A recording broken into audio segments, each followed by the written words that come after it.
কিন্তু মানুষকে কষ্ট দেওয়ার কারণে, সম্মানহানি করার কারণে, মানুষের অধিকার না দেওয়ার কারণে, মানুষের হক নষ্ট করার কারণে, মানুষকে অন্যায়ভাবে মেরেছে, হত্যা করেছে, কিয়ামতের দিন সে সবচেয়ে অভাবী, দরিদ্র, সহায় সম্বলহীন হয়ে জাহান্নামের সর্বোচ্চ তাপমাত্রার আগুনে নিক্ষিপ্ত হবে। প্রকৃত অসহায় অভাবী হচ্ছে সে লোক যে বান্দার অধিকার বা হক নষ্ট করার কারণে আখেরাতে নিঃস্ব হয়ে যাবে। কিভাবে? আসসালামু আলাইকুম। সম্মানিত দর্শক শ্রোতা, আমাদের মধ্যে অনেক মানুষ আছেন যারা ইবাদত বন্দেগী ভালোভাবে করেন বা করার চেষ্টা করেন, কিন্তু বান্দার হক বা অধিকারের ব্যাপারে অনেক বেশি উদাসীন। অথচ কিয়ামতের দিন প্রত্যেকটা মানুষের ভালো মন্দের হিসাব নেওয়া হবে, বিশেষ করে বান্দার হকের। একদিন মহানবী সাল্লাল্লাহু আলাইহি ওয়াসাল্লাম সাহাবীদেরকে প্রশ্ন করেছেন, আতাদরুনা মানিল মুফলিস, তোমরা কি জানো মুফলিসকে? মুফলিস অর্থ হচ্ছে দেউলিয়া বা একেবারে নিঃস্ব। তারা জবাব দিলেন, আল মুফলিসু ফিনা মানলা দিরহাম আলাহু ওয়ালা মাতা। আমাদের মধ্যে বা আমরা যাদেরকে চিনি তাদের মধ্যে সবচেয়ে অভাবী বা দেউলিয়া তো সে যার কোনো মাল সম্পদ নাই, মানে বাড়ি ঘর, জায়গা জমি, ব্যবসা বাণিজ্য, টাকা পয়সা, সোনা গয়না, এসব কোনো কিছুই যার নাই সেই তো সবচেয়ে অভাবী, নিঃস্ব। আমরা হলেও তো এরকম জবাবে দিতাম, কারণ জন্মের পর থেকে এমনটাই বুঝে বুঝে আমরা বড় হয়েছে দুনিয়াতে। কিন্তু নবীজি বুঝিয়েছেন সত্যিকারের নিঃস্ব, আসলেই দেউলিয়াকে। প্রকৃত অসহায় অভাবী হচ্ছে সে লোক যে বান্দার অধিকার বা হক নষ্ট করার কারণে আখেরাতে নিঃস্ব হয়ে যাবে। কিভাবে? খুব মনোযোগ দিয়ে শুনতে হবে। রসুল বলেন, ইন্নাল মুফলিস মিন উম্মতি ইয়াতি ইয়াউমাল কিয়ামাতি বিসলাতিন ওয়া সিয়ামিন ওয়া যাকাত। সত্যিকারের নিঃস্ব বা অসহায় হচ্ছে সে যে কিয়ামতের দিন নামাজ, রোজা, জাকাত, সদকা ইত্যাদি অনেক রকমের কবুল ইবাদত নিয়ে আল্লাহর কাছে হাজির হবে।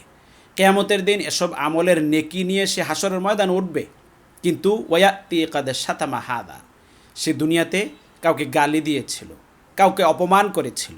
ওয়াকাদা ফাহাদা, কাউকে জিনাবে বিচারের অপবাদ দিয়েছিল, অন্যায়ভাবে কারো ব্যক্তিত্বে, চরিত্রে কলঙ্ক লেপনের চেষ্টা করেছিল, কলঙ্ক করেছিল। ওয়া আকালা মাল হাদা, এবং হারাম উপায়ে অবৈধ পন্থায় মানুষের সম্পদ, রাষ্ট্রের জনগণের অর্থ সম্পদ আত্মসাৎ করেছিল। এরপর রসুল বলেছেন, ওয়াসাফাকা দামা হাদা, অন্যায়ভাবে রক্তপাত ঘটিয়েছে, মানুষ হত্যা করেছে, নিরপরাধ মানুষকে খুন করেছে। ওয়া দরাবা হাদা, অন্যায়ভাবে মানুষকে মেরেছে, পিটিয়েছে, শাস্তি দিয়েছে। এই যে হত্যাকাণ্ড বা পেটানো, সে নিজে করুক বা তার হুকুমে অন্যরা করুক, যেভাবেই করুক, দোষী হিসেবে সাব্যস্ত হবে। রসুল বলেন, কিয়ামতের দিন ফায়ু'তা হাযা মিন হাসানাতিহি ওয়া হাযা মিন হাসানাতিহি। মজলুম পাওনাদারদেরকে, যাদের উপর জুলুম করেছে দুনিয়ায়, যে পরিমাণ জুলুম করেছে সেই পরিমাণ নেকি তার আমলনামা থেকে মজলুম ব্যক্তিকে দেওয়া হবে। এভাবে যার প্রতি যতটুকু জুলুম করেছে কম বা বেশি, ততটুকু অত্যাচারী ব্যক্তির, ঘুষখোর, সুদখোর, পরের সম্পদ আত্মসাৎকারী, রাষ্ট্রীয় সম্পদ গ্রাসকারী, বিদেশে সম্পদ পাচারকারী লোকের নামাজ, রোজা, হজ, উমরা, জাকাত, দান সদকা, ডোনেশন, তাহাজ্জুদ, কোরআন তেলাওয়াত ইত্যাদি নেকামল থেকে পাওনাদারের, মজলুম ব্যক্তির আমলনামায় সঠিক পাওনা, পরিপূর্ণ পাওনা চুকিয়ে দেওয়া হবে। দিতে দিতে দেখা যাবে যে হক নষ্টকারী ব্যক্তির জীবনের যত আমল আছে, এগুলি কিছু মানুষকে দেওয়ার পরে তার নেকামলগুলি শেষ হয়ে গেছে। এখনও বাকি আছে বহু মানুষ, বহু পাওনাদার। যত নির্যাতিত মজলুম মানুষ তার থেকে পাবে, যত পাওনাদার তার থেকে পাবে, তাদেরকে তো এখনও দেওয়ার মতো তার কাছে আর কোনো নেকি নাই। তার আমলনামায় এখন আর কোনো নেকি আর বাকি নাই। তখন উখিদা মিন খতায়াহুম ফাতুরিহাত আলাইহি থুম্মা তুরিহা ফিন্নার। পাওনাদার ব্যক্তির, মজলুম ব্যক্তির যে সকল গুনাহ আছে, পাপ আছে, এগুলি এই মহা ঋণগ্রস্ত লোকটির, জালেম ব্যক্তিটির জুলুম পরিমাণ, পাওনা পরিমাণ তার বদ আমল নামায় দিয়ে দেওয়া হবে। পাওনাদারের গোনা, মজলুমের গোনা কমবে, আর তার বদ আমল নামায় গোনা বাড়তে থাকবে। সকল মজলুমদের গোনা তার বদ আমলের সাথে যুক্ত হতে হতে তার পাপের বোঝা অসম্ভব রকমের ভারী হয়ে যাবে। এরপর তাকে তার আমল নামার সহ জাহান্নামে ছুঁড়ে ফেলে দেওয়া হবে, নিক্ষেপ করা হবে। নাউযুবিল্লাহ।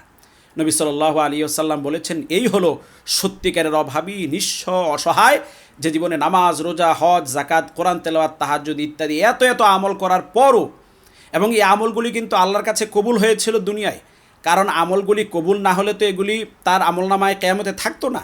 কেয়ামতের দিন সে এগুলি নিয়ে হাজির হতে পারতো না। কবুল হয়েছে বলেই তার আমলনামায় এগুলি স্থান পেয়েছে, এগুলি তার আমলনামায় যুক্ত হয়েছে। কাজেই বোঝা যায় সে আন্তরিকতার সাথে, ইখলাসের সাথে, কোরআন সুন্নাহ মোতাবেকই সে আমলগুলি করেছিল। কিন্তু মানুষকে কষ্ট দেওয়ার কারণে, সম্মানহানি করার কারণে, মানুষের অধিকার না দেওয়ার কারণে, মানুষের হক নষ্ট করার কারণে, মানুষকে অন্যায়ভাবে মেরেছে, হত্যা করেছে। কেয়ামতের দিন সে সবচেয়ে অভাবী, দরিদ্র, সহায় সম্বলহীন হয়ে জাহান্নামের সর্বোচ্চ তাপমাত্রার আগুনে নিক্ষিপ্ত হবে। সেই হচ্ছে মুফলিস, সেই হচ্ছে প্রকৃত অসহায় নিঃস্ব।